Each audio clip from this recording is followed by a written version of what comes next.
oui, c'est lundi et qui dit lundi dit début de la semaine. Cela signifie que vous avez besoin d'une bonne dose de motivation pour commencer cette nouvelle semaine sur les chapeaux de roue. Et quoi de mieux que de suivre l'actualité dans PP News. Bonsoir et bienvenue.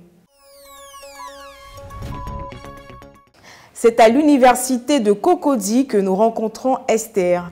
Étudiante en droit privé, elle a été contrainte de ranger les stylos pour se consacrer à la vente de beignets. Avec 50 000 francs CFA, elle achète une table, un parasol et tout le matériel nécessaire. C'est le début d'une nouvelle aventure. La jeune femme choisit de s'installer aux environs du terrain de tennis de l'université. Jean-François Benguier et Robert Bassenga pour un reportage. Des beignets fraîchement sortis du feu. Ils sont soigneusement conservés dans l'attente des clients.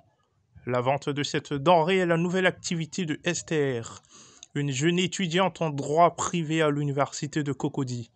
Avec ce nouveau commerce, elle peut sereinement assurer ses fins de mois. Elle a également des défis à relever. Les difficultés sont celles, comme je l'ai signifié au préalable, il y a les difficultés financières et bon. Il y a aussi le problème de logement qui faisait partie des difficultés aussi. Du coup, j'étais obligée de stopper, vu qu'en réalité, même les études étaient financées par le grand frère.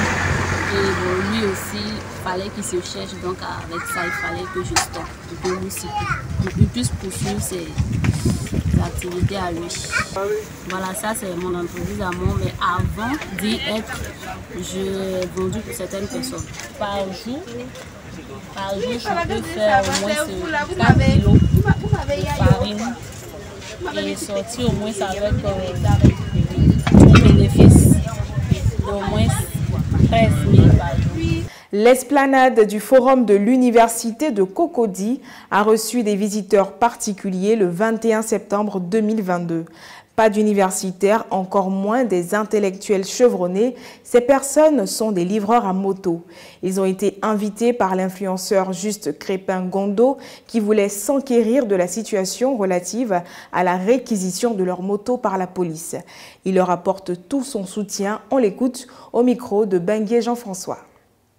Alors, c'est avec un plaisir indicible que j'ai été appelé par la plateforme des livreurs et j'ai tenu vraiment à accorder tout mon soutien parce que c'est avec un pincement au cœur que quand je passe sur la chaussée, je vois souvent les motos qui sont parquées dans le véhicule des corps habillés et je me dis cette pression elle est intenable. Vous voyez, ce sont des professions qu'on néglige et pourtant on a tellement besoin d'eux et derrière eux c'est toute une famille, c'est des personnes qui sont scolarisées, c'est des loyers qui sont payés, c'est des parents qui sont soignés.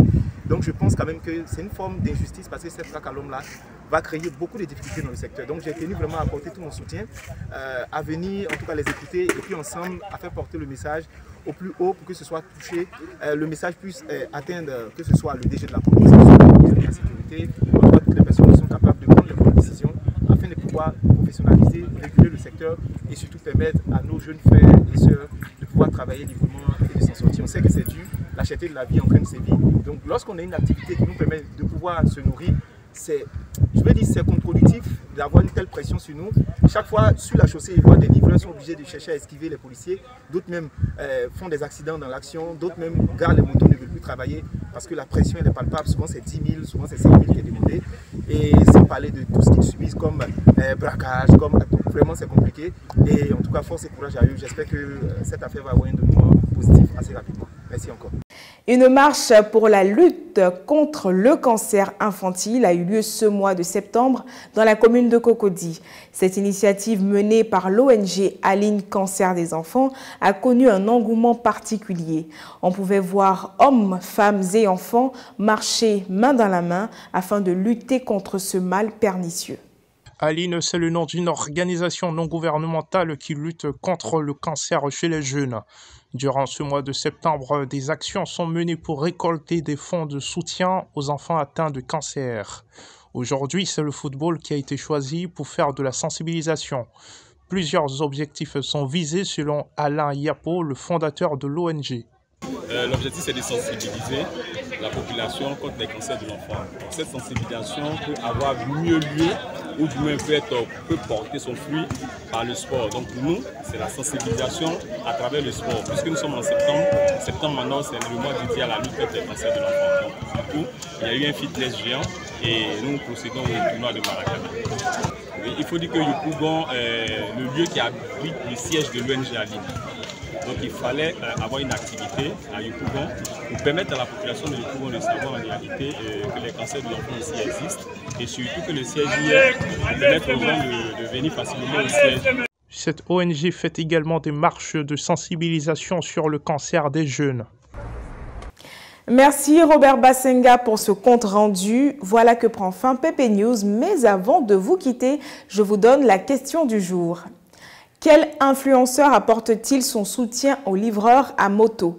Répondez correctement à cette question et gagnez une recharge de 5 000 francs CFA. Merci chers internautes d'avoir suivi Pépé News. À demain, même heure, même fidélité.